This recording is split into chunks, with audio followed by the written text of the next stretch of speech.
Good morning, private practice success community.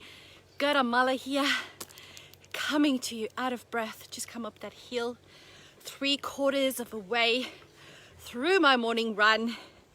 And I thought I'm gonna hop on, do a very quick live stream as I head on home because I actually have a pretty busy Friday ahead. Fridays are normally my catch-up days, and then I do 1 hour of clinical supervision with one of my clinical registrars at the practice, and that's it, right? And although I had a very productive week, like I was really busy, I still have a lot of catch-up work to do. It's like, but sometimes that happens, right? The more stuff you do, sometimes it creates more work, and that's okay. That is perfectly fine, as well as you're doing the right things. That's gonna move the needle of growth on your practice.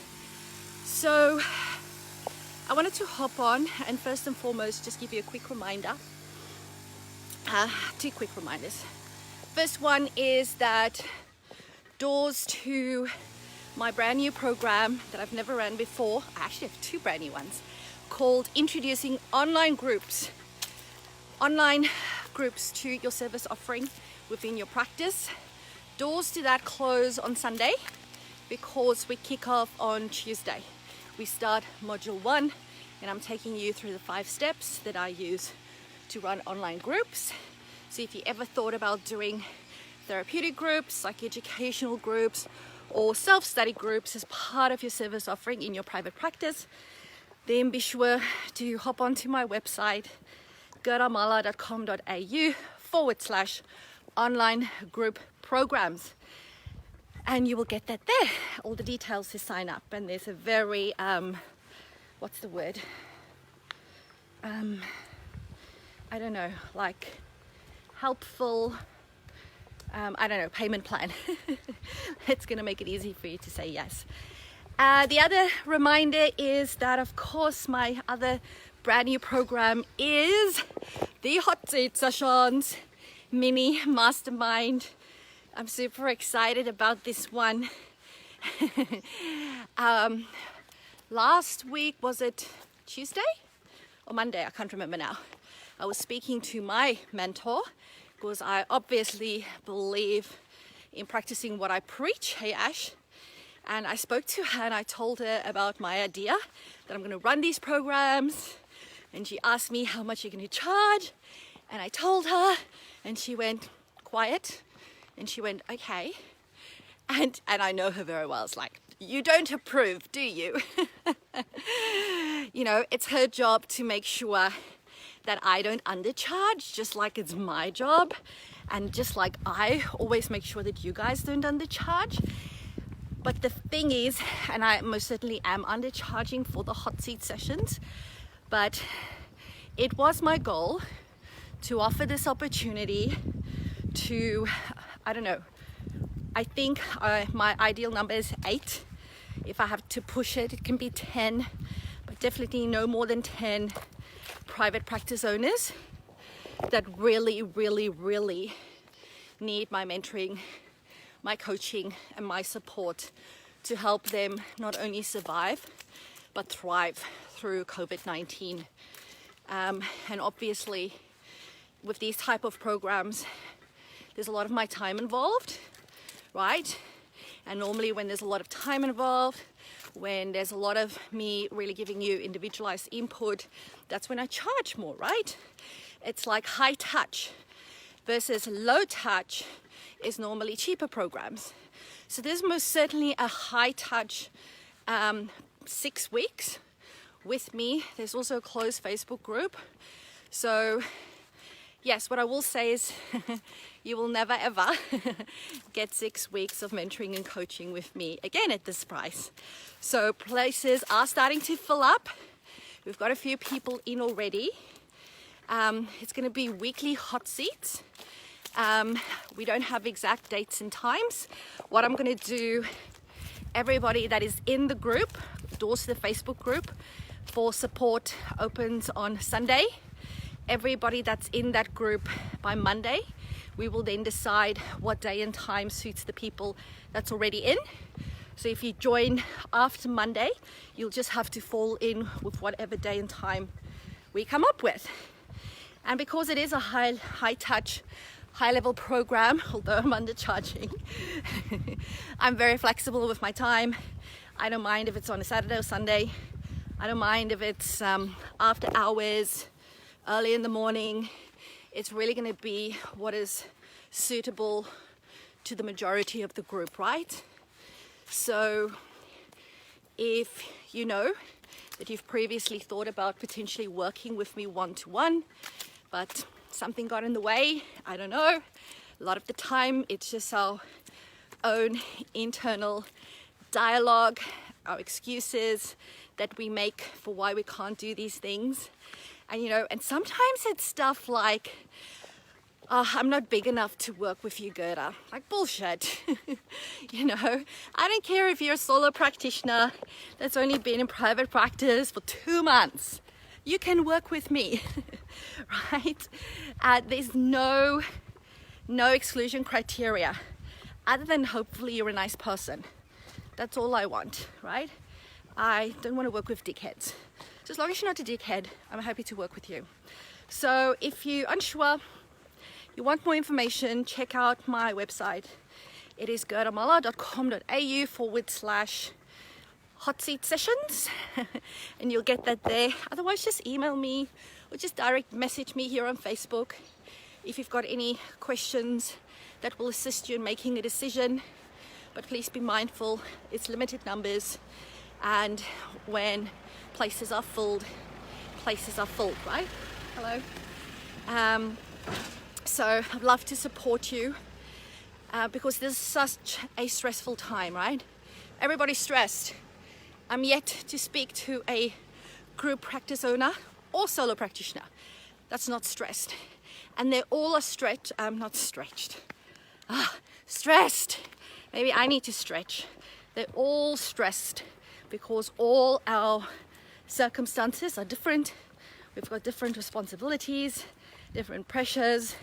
So the hot seat sessions is most certainly an amazing vehicle for you to step out of the stress and into a position of regaining control, of regaining your power over who you are, over what it is that you are here to do, over, getting clear on how to get through this.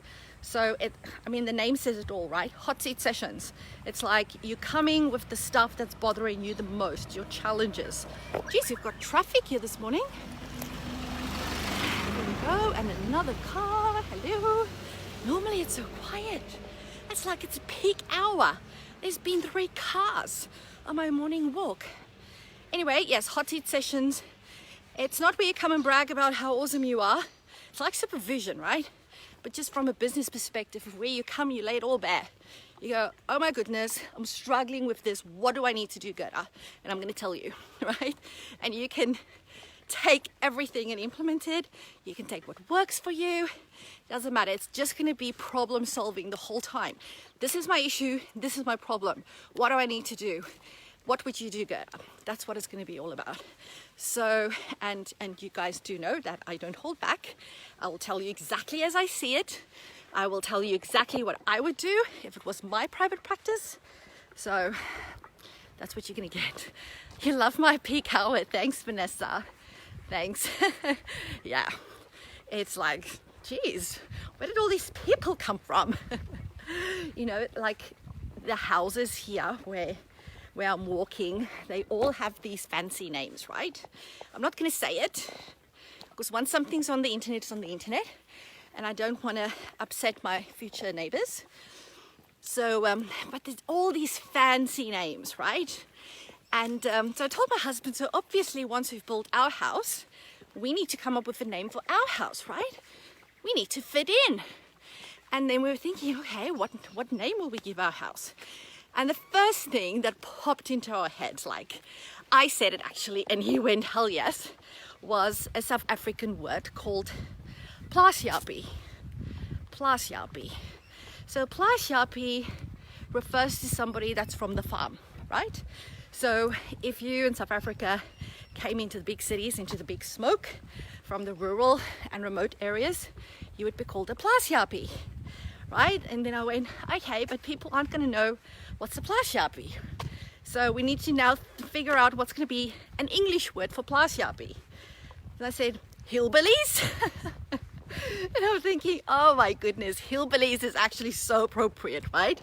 I don't know, there's some negative connotation to that word, I suspect, but it's like exactly who we are, because there's a lot of, I don't know, older people as well in this state, and we've got young kids, and we are so rowdy and noisy. My kids don't have an inside voice. They have an outside voice that they use inside, and then they have an amplified outside voice that they use outside. My husband is noisy. It's like, if you didn't know what we were saying, you would think that we're constantly fighting. We're just loud. Ask Abby, right?